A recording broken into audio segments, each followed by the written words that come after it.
안녕하십니까. 오늘 말씀은 그 다니엘서 11장 1절에서 20절까지 말씀을 읽겠습니다. 요절은 11장 2절, 이제 내가 참된 것을 내게 보이라.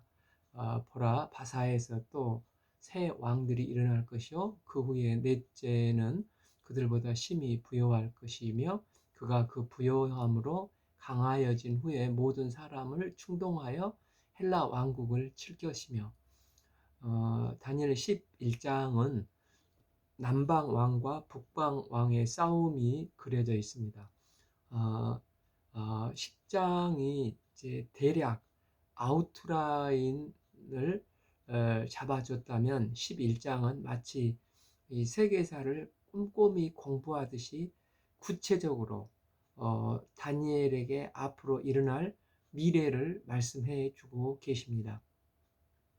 이게 얼마나 세밀하게 다니엘에게 환상을 보여주셨던지, 자유주의 신학자들은 이건 나중에 이 일이 다 일어난 후에 다른 사람이 기록한 것 같다 할 정도로, 오해를 받을 정도로 구체적으로 하나하나 예언을 해주고 계십니다. 10장 1절에서 바사왕 고레스 3년에 한 일이 다니엘에게 이상이 나타나 하나님의 계시를 보게 된 것입니다. 그래서 10장, 11장, 12장은 다니엘이 고레스 3년에 본 계시의 내용을 이야기하고 있는 것입니다. 10장이 계시의 내용이 대략적인 내용인데, 특별히 마음이 쓰이는 부분은 다니엘에게 있어서 이스라엘 백성들이 환난당할 부분에 대한 신경이 쓰이고 있었던 것입니다. 그런데 11장은 10장에서 다니엘이 신경 쓰였던 부분을 구체적으로 하나님이 설명을 해 주시는 장면이 라고 할 수가 있습니다. 그런데 이제 오늘 20절까지는 21절 이후의 배경이라고 할 수가 있습니다. 다니엘은 궁극적으로 세상은 하나님의 계획대로 움직여진다. 그리고 하나님의 백성들은 겉보기는 별 볼 일 없이 보일지 몰라도 최종적으로는 반드시 하나님의 백성들이 승리를 하고, 그 찬란하고 화려했던 나라들은 뜨인 돌에 의해서 다 무너지고 하나님 나라가 반드시 세워질 것을 너무나 분명히 환상을 통해서 봤습니다. 그런데 하나님의 계획과 승리가 주어지기까지 70일에처럼 7년간 대환란, 한때, 두때, 반때일 때는 극심하게 하나님의 백성들이 환란을 당하고 고통당하는 때도 있다는 것입니다. 그러니까 승리가 주어진 것은 확실한데, 그 승리가 무시무시한 환란을 통과하고 난 다음에 얻어지는 것이라는 것입니다. 그래서 다니엘이 신경 쓰는 부분은 최종 승리는 확실한데, 연약한 우리 이스라엘 백성들이 과연 이 무섭고도 어려운 이 시험의 터널을 이겨낼 수 있을까, 통과할 수 있을까, 이게 신경이 쓰이고 마음에 심히 부담이 되고 있는 것입니다. 그럼 왜 가브리엘 천사는 이런 구체적인 내용을 11장에서 전달해 줘야 합니까? 예를 들어서 하나님은 궁극적으로 승리하신다 하는 것은 참으로 좋은 말씀입니다. 그런데 하나님은 마침내 승리한다 할 때 처음에는 그 말씀이 믿음직스럽지만, 정작 핍박을 받는 당사자는 너무 어려움을 당하게 되면 대략적으로만 그 말씀을 붙잡고 있었으면 이게 매우 흔들리기 쉬울 것입니다. 그런데 하나님이 승리하신다, 어떤 일이 발생하느냐, 그때는 이런 일이 발생할 것이고, 또 저 때는 또 저런 일이 발생하고, 이 일은 다음에 일어나고 저 일이 생길 것이고, 그 후에 이런 자가 나타날 것인데 결국은 이 자도 어떻게 될 것이다 라는 것을 구체적으로 이상 중에 보여졌는데, 실제 역사에서 이게 하나하나 이루어지는 것을 보면 내가 힘든데 정말 시간이 지나고 하나님의 말씀하셨던 것이 진짜 하나하나 이루어지고 발생해서 하나님의 말씀대로 이렇게 이루어지는 것을 보면 그것을 역사 속에서 시간 속에서 하나둘 체험하다 보면 어떤 확신이 생기겠습니까? 비록 현실은 정말 이 고통과 환난, 핍박으로 매우 힘들지만 말씀을 보면 하나님이 애언하신 대로 시시콜콜한 애언까지도 차곡차곡 하나 1.1획 틀리지 않고 이루어지는 것을 보면서 하나님께서 최종 승리를 하셨다니까 분명히 승리를 하는구나. 우리가 그날을 바라보며 참고 인내해야 되겠다. 우리의 영광스러운 일들이 이 일도 반드시 이루어진다. 최종적으로 반드시 하나님의 백성이 승리하고 그 찬란하고 화려했던 나라들은 뜨인 돌에 의해서 다 무너졌지만은 하나님 나라가 온전히 세워지실 것이다. 내가 그 하나님 나라의 백성이다. 이렇게 분명히 확신을 하게 된다는 것입니다. 이를 통해서 정말 천지는 없어지겠다 했으나 하나님의 말씀은 1.1획도 없어지지 아니한다 했는데 하나님의 말씀이 차곡차곡 이루어지는 것을 보니 비록 힘들어도 약속하신 하나님의 최후의 승리를 바라보며 하나님이 가라사대 그대로 되니라. 이게 바로 다니엘서 11장을 주신 목적이라는 것입니다. 하나님은 이스라엘 주변 제국에 시시콜콜한 애언을 하게 하시고 그것이 역사 속에서 이루어진다는 것을 이스라엘 백성들이 두 눈을 똑똑히 보면서 보면서 하나님의 말씀을 믿도록 지금 돕고 있는 것입니다. 지금 이 말씀은 누구에게 주는 것입니까? 고레스 3년 이스라엘 백성들이 이제 약속의 말씀대로 이제 70년 대수술을 통해서 회복되어 예루살렘으로 이제 돌아왔습니다. 돌아오자마자 성전을 곧바로 짓지 않고 2년 정도 있다가 성전을 짓기 시작을 했는데 북이스라엘 이제 사마리아 사람들이 우리도 그 성전 재건에 참여시켜달라고 했는데 이제 혼혈 족속이 돼버린 그들을 거룩한 성전을 짓는데 참여할 수 없다. 이렇게 해서 화가 난 그들이 이제 고레스에게 모함한 내용의 편지를 써서 이스라엘이 성전을 짓는 것이 그들은 성전을 짓는 게 아니라 그 유사시 군사 용도로도 활용할 수 있는 성곽이다. 이렇게 투서를 써서 고레스는 성전 중건을 일시 중단을 했습니다. 지금 곳곳에서 반란이 일어나고 아주 민감한 때에 그런 이제 투서가 왔으니 성전을 일시 중단을 시킨 것입니다. 그때가 이제 고레스 3년째 되는 해인데 해방된 감격으로 성전 재건의 감사와 감격, 기쁨이 대단했는데 이 모함으로 성전 재건이 중단됐을 때 이스라엘은 정말 절망하면서 절망을 했습니다. 과연 우리가 해방되어 자유를 얻는 건 맞아? 하나님이 말씀하신 영광스러운 날이 이제 펼쳐질 일만 남았는데 하면서 마음에 실질적인 이런 성전이 중단되는 것을 통해서 그 회의와 또 두려운 마음이 생기면서 흔들리기 쉬운 것입니다. 이런 시점에서 하나님께서 다니엘에게 아니다.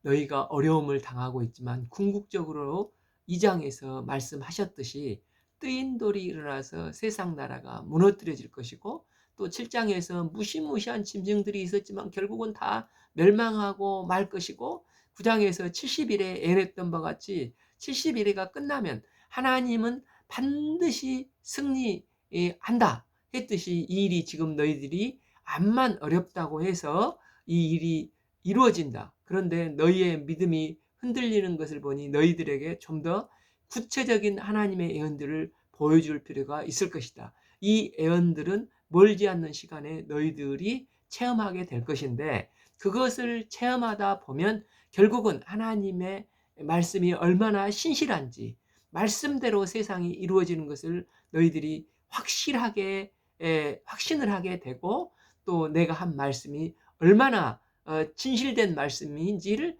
믿게 될 것이다 하는 의도를 가지고 이제 11장 구체적인 설명을 하시는 것입니다. 지금 고레스 왕 3년에 말씀을 하시고 있습니다. 이를 내가 또 메대 사람 다리오 원년에 일어나 그를 도와서 그를 강하게 한 일이 있었느니라. 지금 마음이 흔들릴 수 있는 다니엘과 이스라엘 백성들에게 하나님은 이스라엘에게 용기를 주기 위해서 나타나셨는데, 이전 다리오 왕 원년에 하나님께서 다리오 왕을 돕고 강하게 한 이유가 있었다는 것입니다. 그것은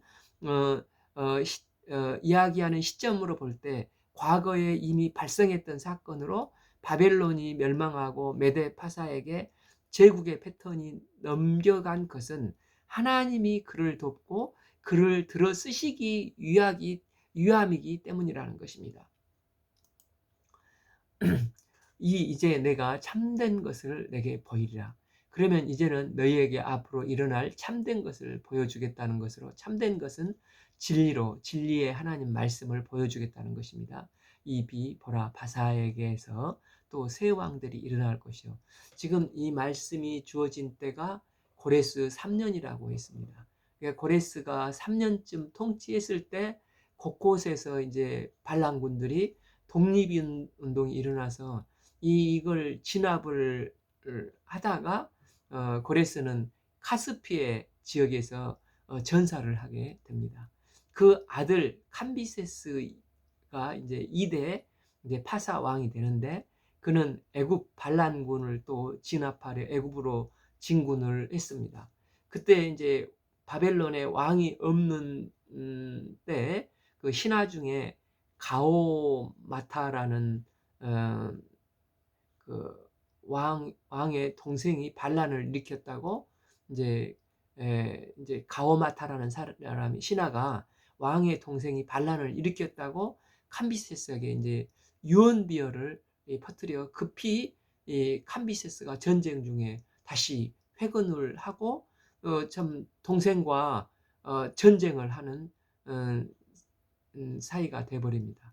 그랬을 때 그때 이제 가오마타가 이 둘을 다 죽이고 자신이 왕이 되고자 합니다. 이걸 보고 있던 그 바사의 군대 장군 다리오가 그때 그 가오마타를 제거하고, 이 다리오가 이제 바사의 3대 왕이 되는 것입니다. 이 다리오 2년에 그러니까 15년 전에 그 예루살렘 성전 짓는 것이 중단되었지 않습니까? 그런데 이제 다시 재건하도록 명령한 왕, 이게 다리오 왕입니다. 학계에서 1장 1절에 다리오 왕 제2년 여섯째 달, 곧 그달 초하루에 여호와의 말씀이 선지자 학계로 말미암아 스알디엘의 아들 유다 총독 스룹바벨과 여호사닥의 아들 대제사장 여호수아에게 임하니라, 이렇게 나와 있는데, 지금 파사는 고레스는 죽고 또 캠비세스도 죽고 군대 장관 다리오가 가오타마에게 혁명을 일으켜 왕이 되어 매우 어수선한 상태에서 다니엘은 이 나라가 과연 어떻게 될 것인가 지금 매우 궁금한 상태인 것입니다. 그래서 하나님이 보여주신 게 바사의 세 왕, 그러니까 고레스, 또 캠비시스, 다리오, 이 세 왕이 일어날 것을 말씀을 하고 계십니다. 그런데 2절 B, 그 후에 넷째는 그들보다 심히 부요할 것이며 그가 부요함으로 강해진 후에는 모든 사람을 충동하여 헬라 왕국을 칠 것이며, 즉 네 번째 왕은 이제 이 중동 아시아 인도 이 부분을 넘어서서 유럽까지 쳐들어갈 일이 생길 것이라는 것입니다. 이 네 번째가 더욱 강렬해지는 왕이 그 에스더서에 나오는 에스더 남편 아하수에로로, 세계사에서는 크세르크세스라고 말을 하지 않습니까? 그는 그 에스더 1장 1절을 봐보면 아하수에로 왕 때에 있었던 일이, 아하수에로에게는 인도로부터 구스까지 127 지방을 다스리는 왕이었다는 것입니다. 이 아하수에로의 아버지가 이제 다리오 왕, 그러니까 선대 그 고레스 왕처럼 이제 그 포용적이었는데, 다리오 재임 기간에 매년 초에 다리오 왕은 대대적인 궁중 연회를 열고 33통치국 127개 지방 지도자들을 다 초청해서 융숭하게 대접하여 많은 선물을 주고 잘 다스렸다고 합니다. 그런데 유독 그 소아시아 쪽의 왕의 이런 마음을 몰라주고, 그러니까 이제 식민지니까 아무래도 그렇지 않겠습니까?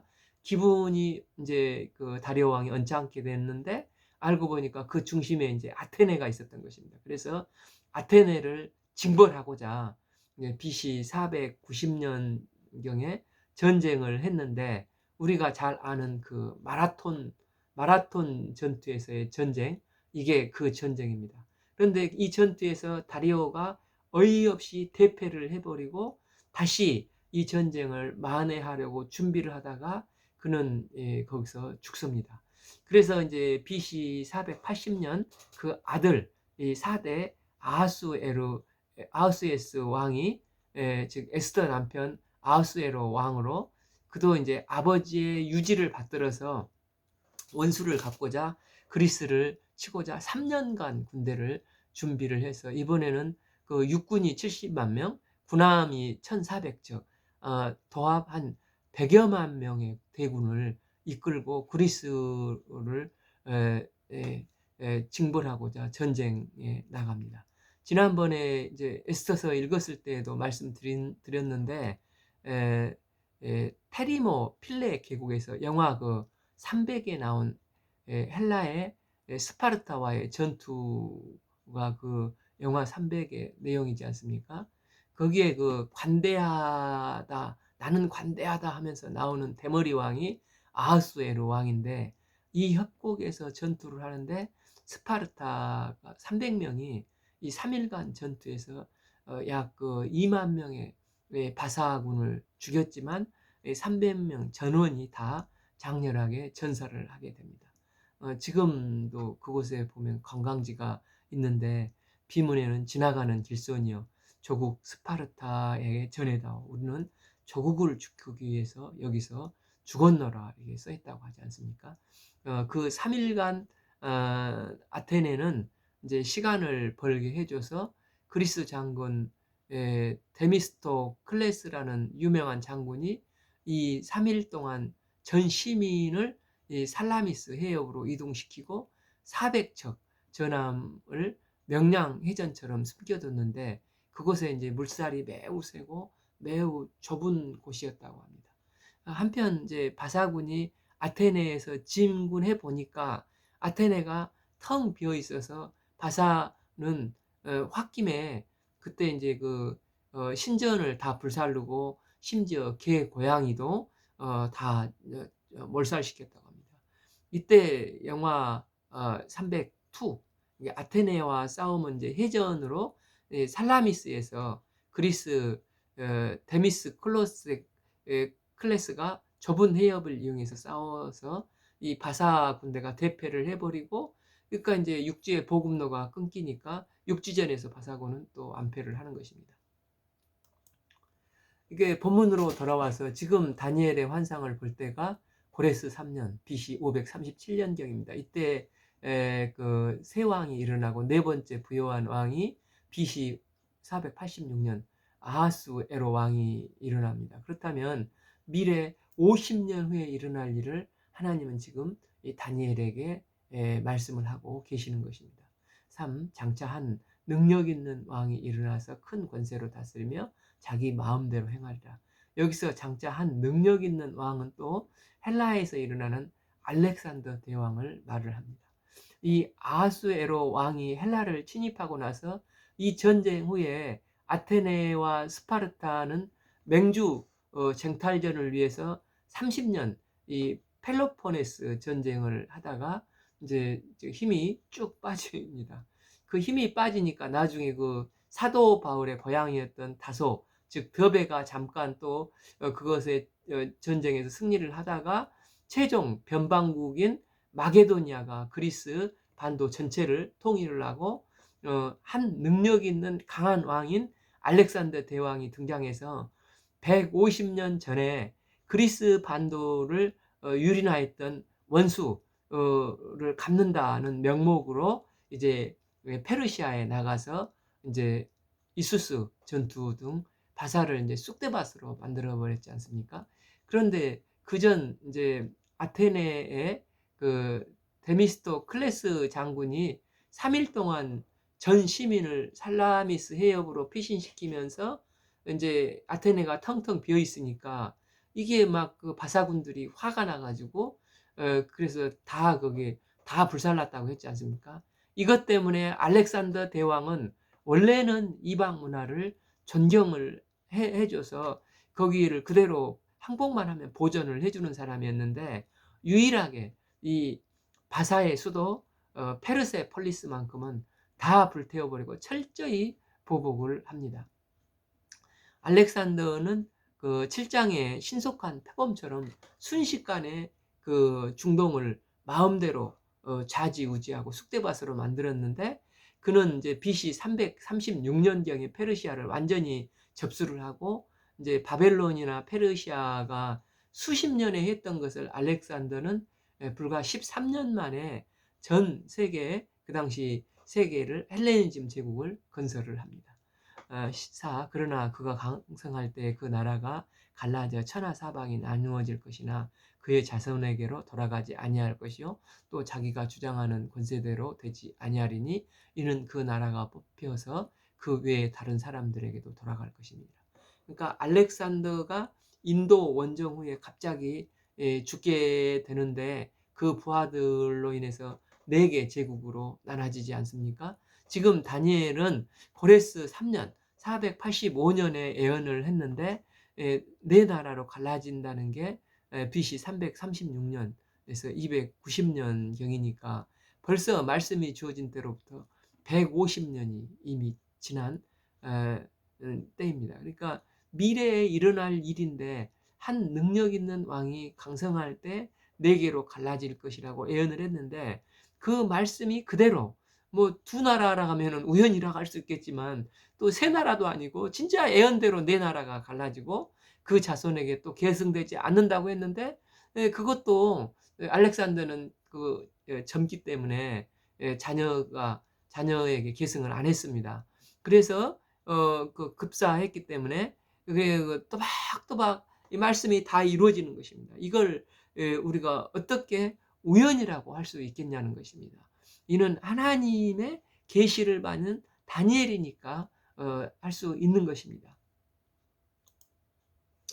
이렇게 말씀을 아는 자는 성경을 보면 세계 역사가 하나님의 주권 안에서 좌지우지되고 있음을 확실하게 인식하게 된다는 것입니다.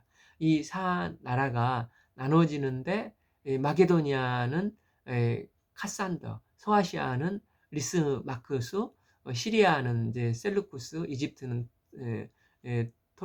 프톨로미 왕조로 이제 4개 헬라 나라가 분열이 됐습니다. 그래서 그 나라가 갈라져 천하사방으로 나뉘어질 것이라는 것입니다. 그런데 남방의 왕은 강할 것이나 4개 나라 중에 이제 그 2개의 나라는 금방 이제 소멸이 되고 이제 강한 나라가 이제 북쪽에 이제 그 저기 셀루쿠스 또 남쪽에 이집트 톨레미 왕조가 이렇게 남아 있는데 이 프톨레미 왕조가 이제 BC 한 300년에서 200년 정도까지 약 100년 정도 헬라 제국에서 실제 매우 강했습니다. 그 기간 여기서 이제 그 세계에서 최고의 도서관을 건립을 했고 여기에서 이제 히브리어로 기록된 우리 구약 성경을 당시 세계 공용어인 헬라어로 70인역 번역 성경이 나오는 것입니다.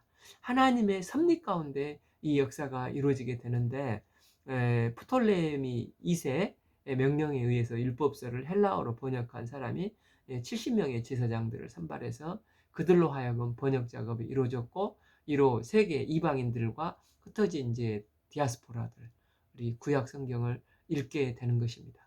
그런데 오비 그 군주들 중에 하나는 그보다 강하여 권세를 떨치리니 그 권세가 심히 클 것이요.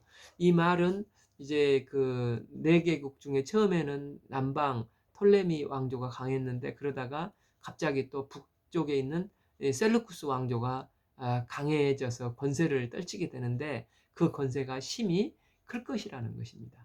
실제 이제 세계사적으로 BC 200년 남방 프톨레미는 무력해지고 이제 그 시리아 쪽에 셀루쿠스 그 리카토르가 정복 전쟁을 해서 이제 그가 팔레스타인 전 지역과 또 인도까지 진출을 해서 큰 제국과 같은 나라가 이제 형성이 되는데 이제 하나님께서 예언하신 대로 역사가 그대로 이루어집니다.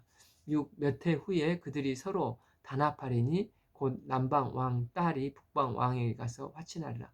실제 남방 애굽 톨레미 제국의 2세인 딸 베레네스라고 하는 공주가 있었는데 북방의 셀루쿠스 왕인 테우스와 결혼을 하게 됩니다. 그런데 이 북방 왕 테우스가 이제 이미 결혼을 했었는데 그 왕비가 이제 라오디스라는 여자인데 그 여자와 이혼을 하고 이제 라오디스 이렇게 하니까 라오디스가 얼마나 화가 나고 질투심이 생겼겠습니까? 그래서 남방에서 이제 데려오는 이 베레스 이 공주를 왕비로 맞이하니까 이제 화가 나서 그녀를 죽이고 그 아이까지도 죽입니다. 더 나아가서 자기의 이제 전 남편이었던 테우스까지도 독살을 시켜 죽여버리고 심지어 남방에서 이제 데려왔던 모든 신하들을 다 학살하여 피해 숙청을 하게 됩니다. 그러자 자기의 아들 그러고 나서 이제 자기 아들을 왕으로 세웠는데 이게 그 셀루쿠스 2세 왕입니다. 이걸 본문은 6절비 그러나 공주의 힘이 쇠하고 그 왕은 서지도 못하며 권세가 없어질 뿐이 아니라 그 공주와 그를 데리고 온 자와 그를 낳는 자와 그때 도와주던 자가 다 버림을 당하리라. 즉 멸절시켜 버렸다는 것입니다. 7. 그러나 공주의 본 족속에서 난 자 중에 한 사람이 왕위를 이어 권세를 받아 북방 왕의 군대를 치러 와서 그의 성전에 들어가서 그들을 쳐서 이기고, 그러니까 이집트 톨레미 왕조의 공주 베레니스가 죽임을 당했다는 소식이 남방 이제 톨레미 왕에게 알려져서 이 톨레미 왕이 공주의 이제 친오빠인데 이 자기 여동생이 이렇게 비참하게 독살당했다는 소식을 듣고 이제 군대를 몰고 이 톨레미 3세가 북방을 쳐들어가서 셀루쿠스 2세를 6년간 공격하여서 애언대로 그 남방이 이기게 됩니다. 그는 8절 그 신들과 부어 만든 우상들과 은과 금의 아름다운 그릇을 다 노력하여 애굽으로 가져갈 것이요 몇 해 동안은 그가 북방왕을 차지하지 아니하리라. 그 북방 왕이 남방 왕의 왕국으로 쳐들어갈 것이나 자기 본국으로 물러가리라. 즉 죽은 공주의 오빠인 톨레미 3세는 자기 동생을 죽인 셀루쿠스 왕의 전처 라오디스를 죽여서 결국 원수를 갚고 모든 보물 창고를 약탈해서 본국으로 다 가져가는 것입니다. 이것은 이전 그 페르시아 때 그 페르시아 2대 왕 캄비세스가 애굽을 쳐들어와서 그때 많은 보물을 약탈해 갔는데 그것을 애굽 왕이 다시 이제 저기가 페르시아의 수도가 이제 그 시리아 수도이지 않습니까? 그래서 그곳에 역사 속에 다 가져간 것입니다. 이것이 세상 역사 속에서 나온 것인데 벌써 BC 200년 전에 약 200년 전에 고레스 3년에 535년 BC 때 하나님은 다니엘을 통해서 상세하게 이미 말씀해 주셨고 이것이 얼마나 성경 말씀대로 된 것인지를 알 수 있습니다. 이렇게 이제 250년 전에 하나님의 말씀이 다니엘에게 주셨던 말씀이 놀라울 정도로 정확하게 하나하나 세계사 속에서 이루어지는 것입니다. 하나님은 이미 다니엘에게 남보다 뛰어난 지혜를 주시고 이상과 몽조를 깨달아 알 수 있게 해 주셨습니다.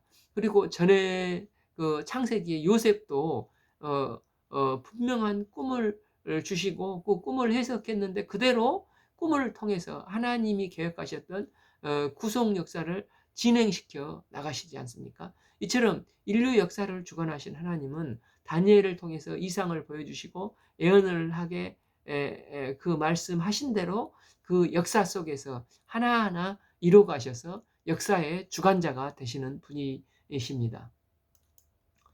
하나님의 신실한 백성들에게는 자기의 뜻을 계시하고 미래가 어떠할 건지를 확실하게 인식시켜 주심으로 그들의 믿음을 견고케 하시는 분이 하나님이심을 알게 됩니다. 때문에 우리 하나님이 어떤 분이신지를 알려면 정말 성경 말씀을 보다 보면 야, 하나님은 역사하시고 반드시 이 말씀대로 행하시는 분이시구나.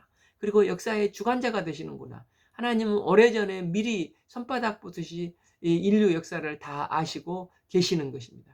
이런 하나님을 의지해야 우리의 미래를 보장받을 수가 있겠구나 하면서 핍박 속에서도 말씀을 보면 볼수록 더 확신을 하게 되는 것입니다. 그러나 그의 아들들이 전쟁을 준비하고 힘이 많은 군대를 모아서 물이 넘침같이 나올 것이며 또 그가 와서 남방왕의 견고한 성까지 칠 것이요 10일 남방왕은 크게 노하여 나와서 북방왕과 싸울 것이라. 북방왕이 큰 무리를 일으킬 것이나 그 무리는 그의 손에 넘겨준 바 되리라. 12 그가 큰 무리를 사로잡은 후에 그 마음이 스스로 높아져 수만 명을 엎드려 것이나 그 세력은 더하지 못할 것이요. 마치 그 소림사가 원수 갚는 이야기처럼 아버지의 못했던 전쟁을 준비해서 북방 왕 두 아들들이 세력이 커져서 물이 넘침같이 남방 군대가 견고한 남방성까지 쳐들어간다는 것입니다. 이처럼 세력 다툼이 BC 300년에서 170년까지 계속해서 서로 치고받고 반복하는 이 패권 다툼이 이 남북 사이에서 일어나게 될 것이라고 예언을 하고 있는 것입니다. 이제 그 13절, 14절은 안티오코스 3세와 프톨레미 4세의 이야기입니다.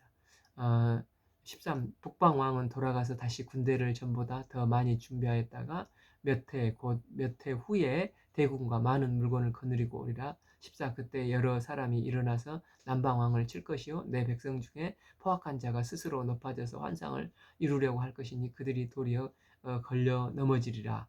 이렇게 나와 있고 15절에서 19절은 더 세력이 커진 북방의 그 셀루쿠스 왕조인데 적 그리스도로 지칭하는 안티오코스 4세로 넘어가기 위해서 먼저 그 안티오코스 3세 이야기를 배경으로 깔아주고 있습니다.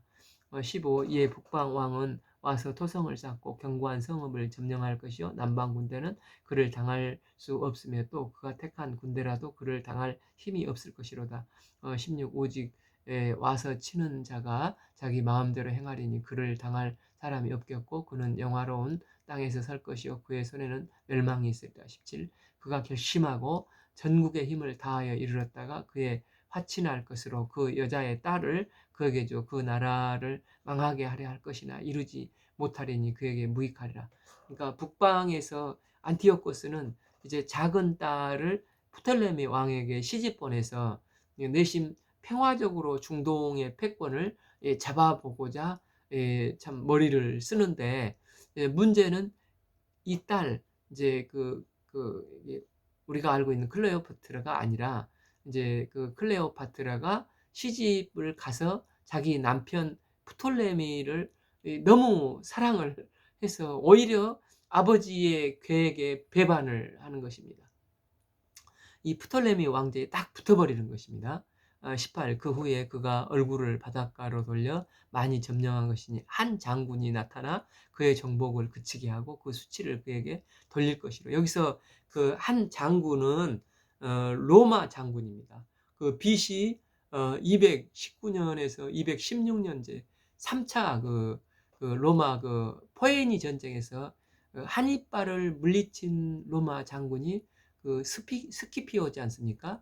스피키오의 친형이 루키우스 스피키오 이제 집정관인데 클레오파트라가 남편에게 자기 이제 프톨레미 왕조 힘이 약하니까 로마와 연합을 해서 로마의 도움을 받자 이렇게 이제 지금 지중해를 이제 완전히 포에니 전쟁에서 승리한, 그리고 한니발을 물리친 로마는 승승장구를 하고 있지 않습니까? 그래서 이제 마지막 남은 제국은 시리아, 저기 하면은 시리아만 물리치면은 이제 지중해를 완전히 패권을 장악을 하는 것입니다. 그래서 그런 상태에 있는 로마를 끌어들임으로 결국 로마와 시리아, 안티오쿠스 3세와 이 mag네시아라는 데서 전투를 치르게 되는데, 여기서 북방 시리아가 로마에게 대패를 하게 됩니다.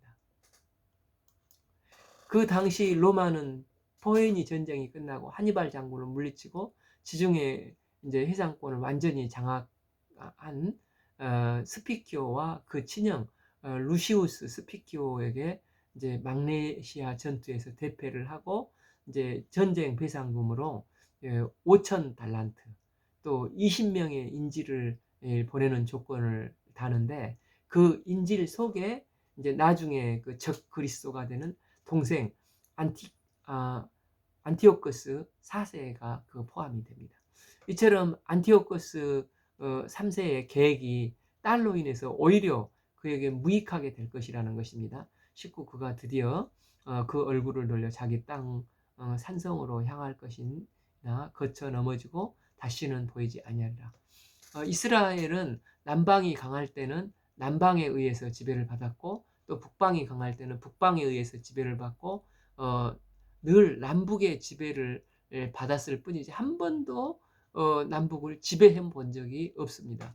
그런데 다니엘서 애언을 보면 역사가 그대로 다 나와 있는 것입니다. 그러니 다니엘서 애언서에 남방이 승리한다고 하면 남방이 승리하고, 북방이 승리한다 하면은 북방이 승리하는 말씀대로 이루어지는 것입니다. 그래서 이스라엘은 비록 강대국 속에서 이리저리 휘둘리지만 우리는 휘둘러도 하나님은 역사의 주관자이신 분이시다.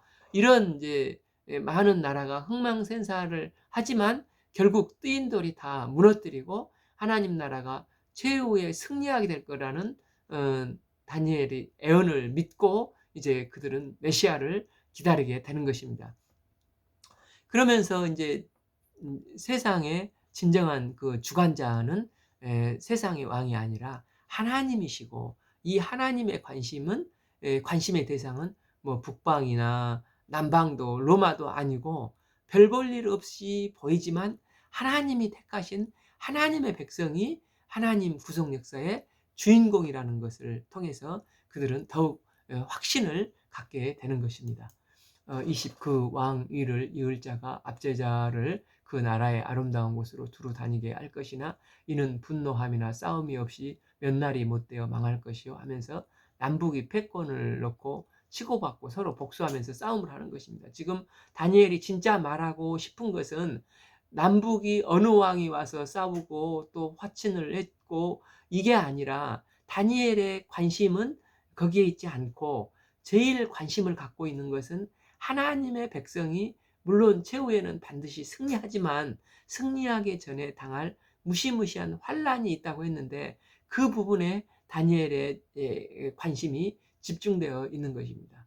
이 부분이 이제 21절부터 안티오코스 4세 이야기가 나오는데, 그러니까 20절까지는 북방 그 셀루쿠스 왕조와 남방 프톨레미 왕조가 서로 치고받고 막 피터지게 싸우는 내용인데, 다니엘의 애언대로 착착 이루어진다는 것, 이것을 보여주고 있는 것입니다. 그래서 정리하면은 뭐 11장이 다니엘과 그 백성들은 지금 고레스 3년 때 BC 545년쯤에 굉장히 불안한 상태였습니다. 이스라엘이 해방되었는데 성전 재건축이 중단이 되고, 페르시아 왕이 이래라 하면 또 이래야 하고 저래라 하면 또 저래야 하는, 그래서 그들 내면에는 많이 힘들고 낙심이 될 때입니다. 이런 상황에서 하나님이 주시고자 하시는 의도는 너희에게 2절에서 말씀하신 것처럼 이제부터 내가 참된 것을 너희에게 보이라 하시면서 앞으로 하나님의 계획이 이런 것들이야 하면서 구체적인 계획들을 주십니다. 그리고 100년, 200년 후에 하신 말씀들이 하나하나 역사 속에서 성취되는 것을 통해서 이스라엘 백성들은 정말 하나님의 말씀이 진실되구나, 여호와의 말씀인 줄을 알게 될 것이라는 것입니다. 그리고 그들은 이 약속을 믿게 되면서 하나님의 말씀이 큰 전쟁으로 환란을 당할 환상으로 지금 낙담이 되고 있는 다니엘에게 한없는 위로가 되고 있는 것입니다. 오늘 말씀은 다니엘서 11장 1절에서 20절 말씀을 읽겠습니다. 감사합니다.